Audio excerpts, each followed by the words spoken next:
Hello everyone, आज हम class 10th का जो पहला चैप्टर है, चैप्टर का नेम है रियल नंबर, वास्तविक संख्याएं। तो वास्तविक संख्याओं के बारे में आज हम पढ़ने वाले हैं। तो चलो शुरू करते हैं। तो सबसे पहले हम जान लेते हैं कि वास्तविक संख्याएं क्या होती है, इसके बारे में हम पढ़ लेते हैं। तो पाठ का नाम है, चैप्टर का नेम है वास्तविक संख्याएं, रियल नंबर, वास्तविक संख्याएं। रियल नंबर बोलते हैं इसको, वास्तविक संख्याएं, वास्तविक संख्याएं, रियल नंबर। क्या पढ़ते हैं इसको? Real number. तो रियल नंबर क्या होता है, इसके बारे में थोड़ा सा हम डिस्कस कर लेते हैं। तो आप पहले ही प्रीवियस में 9th में आप रियल नंबर के बारे में पढ़ चुके हैं, इसके बारे में थोड़ा सा हम पढ़ लेते हैं। तो रियल नंबर क्या होता है? जो हमारा परिमेय संख्या होती है, रेशनल नंबर, परिमेय संख्या और प्लस अपरिमेय संख्या, परिमेय संख्या और अपरिमेय संख्या, इन दोनों को कंबाइन से हमारा क्या बनता है? रियल नंबर मिलता है। वास्तविक संख्या क्या होता है? परिमेय संख्या और अपरिमेय संख्या दोनों को क्या होते हैं? दोनों संख्या मिलकर क्या बनाते हैं? वास्तविक संख्या का निर्माण करते हैं। परिमेय संख्या किसे कहते हैं? ये आपने पहले ही 9th में पढ़ चुके हैं, जिसको P/Q के रूप में हम लिख सकते हैं, लेकिन Q नॉट इक्वल टू 0 होना चाहिए। Q क्या नहीं होना चाहिए? Q 0 नहीं होना चाहिए, तब उसको हम कहते हैं परिमेय संख्या। और अपरिमेय संख्या क्या होती है? जिसको P/Q के रूप में हम नहीं लिख सकते, जिसको Q/Q के रूप में नहीं लिख सकते, उसको हम कहते हैं अपरिमेय संख्या। तो परिमेय संख्या और अपरिमेय संख्या मिलकर क्या बनाते हैं? वास्तविक संख्या का निर्माण करते हैं, या जिसको हम संख्या के रूप में दर्शा सकते हैं, जिसको संख्या रेखा में दर्शा सकते हैं। ये सब क्या होती है? वास्तविक संख्याएं होती है। तो वास्तविक संख्या में सबसे पहले हम आ जाते हैं प्रश्न वाले 1.1 एक्सरसाइज 1.1 में आ जाते हैं। और इसमें जो पहला क्वेश्चन है कि निम्नलिखित संख्याओं को अभाज्य गुणनखंड के रूप में व्यक्त कीजिए। तो पहला क्वेश्चन है, निम्नलिखित संख्याओं को अभाज्य गुणनखंड के रूप में व्यक्त कीजिए। तो पहला क्वेश्चन है, तो हमें क्या करना है? जो पहला वाला क्वेश्चन है, उसके अभाज्य गुणनखंड करना है, इसका प्राइम फैक्टर करना है। क्या करना है? Prime factor. तो हमें कुछ नंबर दिए हैं, उनका प्राइम फैक्टर निकालना है। तो सबसे पहले आप जान लेते हैं कि अभाज्य संख्या, अभाज्य संख्या क्या होती है, इसके बारे में अभी आपको पता होना चाहिए। अभाज्य संख्या, प्राइम नंबर क्या होते हैं? प्राइम नंबर क्या होते हैं? जो देखो 2, 3, 5, 7, ये सारे क्या है? प्राइम नंबर है। प्राइम नंबर किसे कहते हैं? जो खुद से डिवाइड हो जाता है, जो खुद से डिवाइड हो जाता है और जो 1 से डिवाइड हो जाता है, उसको हम प्राइम फैक्टर कहते हैं। तो देखो जो 2 है, 3 है, 5 है, 7 है, ये 1 से डिवाइड हो जाता है। 1 1 जा 1, 1 2 जा 2, तो ऐसे डिवाइड हो जाता है। 2 किससे डिवाइड होता है? 2 से भी डिवाइड होता है। तो जो सेल्फ से डिवाइड हो जाए और जो 1 से डिवाइड हो जाए, उसको हम प्राइम नंबर कहते हैं। तो देखो पहला वाला क्वेश्चन हमारा ये है। पहले वाले क्वेश्चन की ओर आगे बढ़ते हैं। तो पहला वाला क्वेश्चन है कि निम्नलिखित संख्या को अभाज्य गुणनखंड के रूप में व्यक्त कीजिए। तो हमें कुछ संख्याएं दी है, उनको अभाज्य गुणनखंड के रूप में हमें व्यक्त करना है। तो चलो शुरू करते हैं। पहला क्वेश्चन ये है कि अभाज्य गुणनखंड के रूप में हमें प्राइम फैक्टर के रूप में हमें दिखाना है। तो पहला क्वेश्चन है 140, हमें 140 का प्राइम फैक्टर निकालना है, अभाज्य गुणनखंड निकालना है। तो कुछ नहीं करना, आपको प्राइम फैक्टर कैसे करना है? 140 का आपको फैक्टर कर देना है, और ये फैक्टर आपको एकदम आसान है। तो आपको क्या करना है? 2 से 2 2 सत्ते 14, और ये हो गया 0। फिर कितने से जाएगा? 2 से 2 3 6, ये हो गया 2 पंजे 10। फिर किससे जाएगा? 5 से 5 सत्ते 35 हो गया। अब 7 किससे जाएगा? 7 से ही जाएगा, 7 एकम 7। ध्यान रहे, अगर लास्ट में 0 है तो 2 से डिवाइड होगा, ये एकदम 100%। ठीक है, तो ये हमारा हो गया प्राइम फैक्टर। इसको आपको कैसे रिप्रेजेंट करना है? 140। तो 2 इसमें 2 कितने बार है? इस फैक्टर में 2 कितने बार है? 2 बार। तो आपको इसको लिखना है 2 की पावर 2। और 5 कितने बार है? 1 बार। और 7 कितने बार है? 1 बार। तो 140 को अभाज्य गुणनखंड के रूप में ऐसे लिखते हैं। बस कुछ नहीं करना, फैक्टर करना है। इसी प्रकार जो सेकेंड क्वेश्चन है वो दिया है 156, 157, इसका हमें प्राइम फैक्टर निकालना है। तो वही सिंपल सा रूल है। आप देखो किससे डिवाइड हो जा रहा है?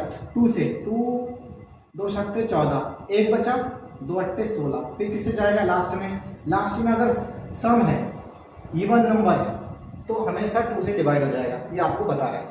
अब देखिए ये किससे जाएगा? 2 सत्ते 14, 2 अट्टे 16। फिर किससे जाएगा? 2 से 2 3 6, 1 बचा, 2 9 18। ये किससे चला जाता है? 3 से चला जाएगा।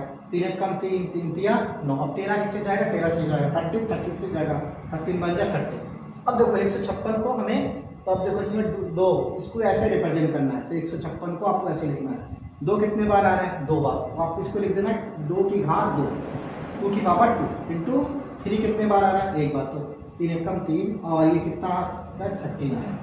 तो पहला क्वेश्चन हमारा कंप्लीट हो गया। और भी क्वेश्चन है जो जिसको आपको खुद करना है। तो पहला क्वेश्चन ये है, निम्न की संख्या को आभाज्य गुणन के रूप में रखें। तो ये एकदम सिंपल है, ऐसे इसको करते हैं। अब हम क्वेश्चन दूसरे की तरफ चलते हैं। क्वेश्चन नंबर दूसरा में क्या कहता है? स्क्रीनशॉट ले लीजिए तुरंत, समझ में नहीं आए तो कमेंट कीजिए, ठीक है। अब दूसरे क्वेश्चन की तरफ चलते हैं लोग। तो क्वेश्चन नंबर दूसरा है, इसको मिटा देते हैं।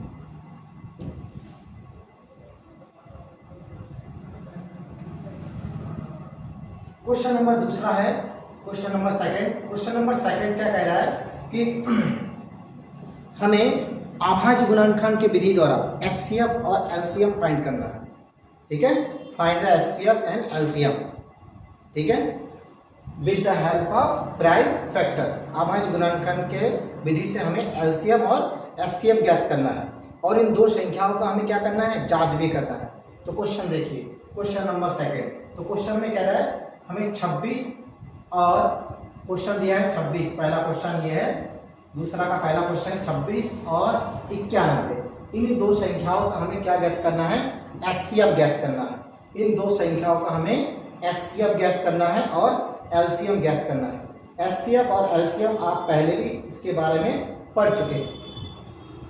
तो देखिए हमें इन दो संख्याओं का एचसीएफ ज्ञात करना है और एलसीएम ज्ञात करना है। इसको अंग्रेजी में बोलते हैं मॉस और हिंदी में बोलते हैं मॉसा और इसको बोलते हैं लॉस। लघुत्तम समावर्तक और महत्तम समावर्तक। लघुत्तम समावर्तक और महत्तम समावर्तक हमें इन दो संख्याओं का ज्ञात करना है। तो इसके लिए देखिए सिंपल सा रूल है, हाईएस्ट कॉमन फैक्टर और लोएस्ट कॉमन मल्टीपल, जिसका मतलब ये होता है। तो हम देखो इन दो संख्या दिया है और इन दो संख्याओं का हमें एचसीएफ और एलसीएम ज्ञात करना है। तो एकदम आसान है, तो चलते हैं। सबसे पहले हमें 26 और 91 का हमें क्या ज्ञात करना है? फैक्टर निकालना है, आभाज्य गुणनखंड निकालना। तो देखिए फैक्टर करना है।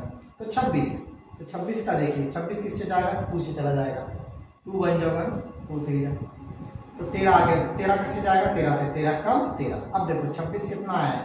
26 में 2 एक बार आया है और 13 एक बार आया है। इसी प्रकार 91 में चलते, 91 का आप करिए। 91 किससे जाएगा? 91 चला जाएगा 7 से, 7 एक कम 7, 2 बचा, 2 तो क्या हो जाएगा? 21, 21 हो जाएगा। 21 किससे जाएगा? 7 या 21, ये कितने बार जाएगा? 13 बन जा 13, 13 से जाएगा। अब देखिए आगे बढ़ते। अब देखिए 91 का जो फैक्टर आया है वो क्या है? 7 एक बार आया है और 13 एक बार आया है। अब यहीं पे ध्यान देने वाली बात है कि एचसीएफ कैसे निकालते हैं। एकदम सरल है, ध्यान से देखिए। एचसीएफ हाईएस्ट कॉमन देखते हैं, ऐसी संख्या देखते हैं जो दोनों में हो। ऐसी संख्या देखते हैं जो दोनों में हो, उस संख्या को ले लेंगे। तो देखो ऐसी संख्या जो दोनों फैक्टर में कौन सा है? 13। तो 13 दोनों में है तो 13 को लेंगे और 13 की बराबर 1। ध्यान रहे जब भी एचसीएफ ज्ञात करते हैं तो इसमें हमेशा कम पावर वाला लेते हैं, छोटी घात। अगर यहाँ पे 13 की घात 2 होता और 13 की घात 1 होता तो आप हमेशा छोटी घात वाला लेते, ध्यान रहे। लेकिन यहाँ तो बराबर है, इसलिए आप इनमें से एक लोगे। अगर इनमें से एक छोटा होता है एक बड़ा होता तो एचसीएफ हमेशा छोटे घात वाला लोगे। तो हमारे एचसीएफ हो गया। अब 13 को एक बार गुना करोगे, जिसकी घात जितनी है तो उसको कितने बार गुना करते हो? 13 को एक बार गुना करोगे तो कितना आएगा? 13 ही आएगा। तो एचसीएफ आ गया हमारा 13 आ गया।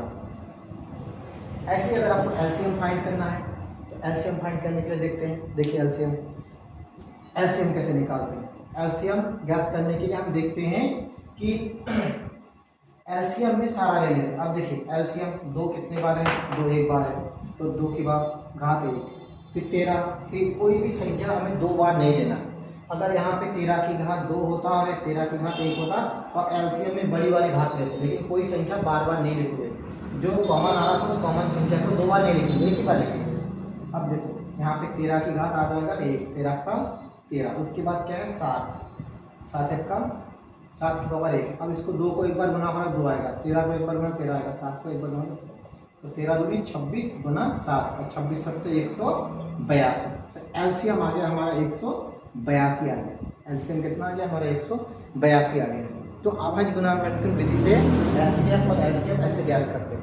अब इसके बाद क्वेश्चन और जुड़ा हुआ है और उस क्वेश्चन में कह रहा है verify that multiple of two number equal to HCF and LCM.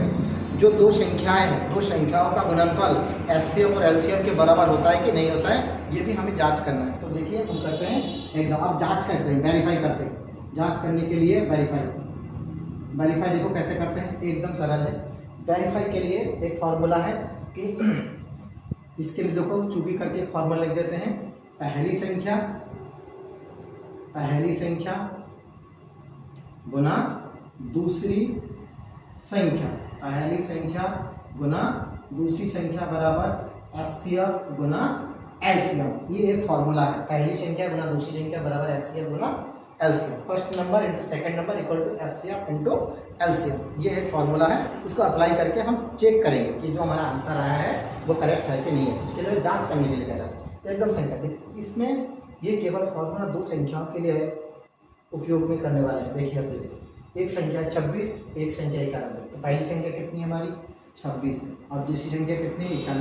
और दो संख्याओं का एचसीएफ कितना है 13। तो एचसीएफ आ जाएगा 13 और गुना एलसीएम कितना है 182। अब इन दोनों को मल्टीप्लाई करना है। दोनों को मल्टीप्लाई करने के बाद अगर दोनों तरफ बराबर आए तो हमारा ये हो गया जांच हो जाएगा। देखिए हम करते हैं, तो आप 26 91 और 26 का गुना कीजिए। तो 6 कम 6 9 6 54 और 2 कम 2 9 दूनी 18। देखिए 6 8 5 13 और 2 1 3। तो कितना आ रहा है 23 66। तो हमारा इधर आ रहा है 23 66। इधर भी मल्टीप्लाई करके देखिए 18 182 और 13। अब गुना कीजिए, देखिए 3 दूनी 6 8 3 24 3 दूनी 4 8 24 3 और 2 5। फिर बना कीजिए 2 8 1 जोड़िए 6 8 5 13 तो 23 66। इधर भी कितना आ रहा है 23 66। इसका मतलब दोनों तरफ बराबर है। इसका मतलब जो हमने आंसर निकाला वो एकदम करेक्ट है। आशा करते हैं आपको समझ में आया होगा। जो नेक्स्ट क्वेश्चन है वो नेक्स्ट वीडियो में लेके आए हैं। लाइक कीजिए, सब्सक्राइब कीजिए। धन्यवाद।